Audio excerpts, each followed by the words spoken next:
দেখতে দেখতে স্বাধীনতার ৭৭টা বছর কাটিয়ে আজ আমরা ৭৮-এর স্বাধীনতা দিবস উদযাপনের দোরগোড়ায় দাঁড়িয়ে। কিন্তু কোথাও না কোথাও একটা প্রশ্ন থেকেই যায়, আচ্ছা আমরা কি সত্যিই স্বাধীন? স্বাধীনতার এতটুকু মর্যাদা দিতে পেরেছি আমরা?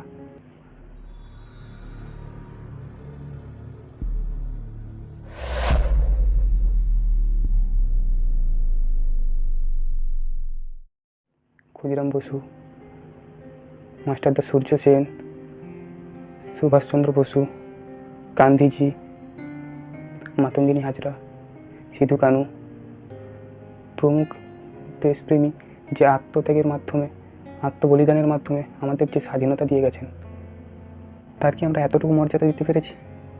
পারিনি।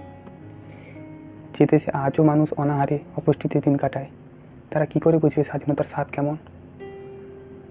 যে দেশে মানুষ একে অপরের বিপদে পাশে দাঁড়ানোর পরিবর্তে মানুষকে আরও বিপদের দিকে ঠেলে দেয়, সে দেশ কি আদৌ স্বাধীন? যদি স্বাধীন হতো তবে 2023 সালে যাদবপুর বিশ্ববিদ্যালয়ের প্রথম বর্ষের ছাত্র স্বপ্ননীলকে এভাবে অমানবিক অত্যাচারের শিকার হয়ে এই স্বাধীনতার মাসে প্রাণ হারাতে হতো না।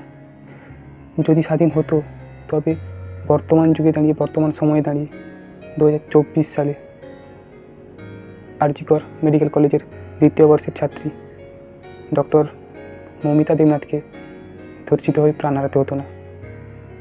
আমরা সেই সমাজে বসবাস করি যে সমাজের আইন প্রশাসন খুনি খুঁজতে নয়, খুনির ফেলে যাওয়া প্রমাণ লোপাটে ব্যস্ত হয়ে পড়ে।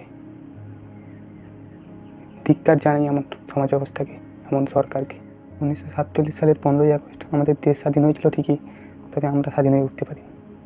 আমরা আমাদের আচরণে, মানসিক চিন্তাধারায় এখনও স্বাধীন ও সভ্য হয়ে উঠতে পারিনি। আমরা সেদিনই প্রকৃত স্বাধীনতা অর্জন করব যেদিন আমরা আমাদের আচরণ, আমাদের মানসিক চিন্তাধারা এগুলো বদলাতে পারব। যেদিন আমার আপনার মা বোনেরা পথে নির্ভয়ে চলাফেরা করতে পারবে, যেদিন শিক্ষিত যুবক যুবতীদের চাকরির জন্য রাস্তায় রাস্তায় ঘুরে বেড়াতে হবে না, বেকারত্বের জ্বালা সহ্য করতে হবে না, যেদিন এদেশে বসবাসকারী প্রত্যেকটা মানুষের মুখে হাসি ফুটবে, যেদিন তারা অনাহারে অপুষ্টিতে কেউ থাকবে না, সেদিনই হবে প্রকৃত স্বাধীনতা দিবস। আর সেদিন তারাই চিৎকার করে বলে উঠবে, আমার ভারত মহান। জয় হিন্দ, বন্দে মাতরম।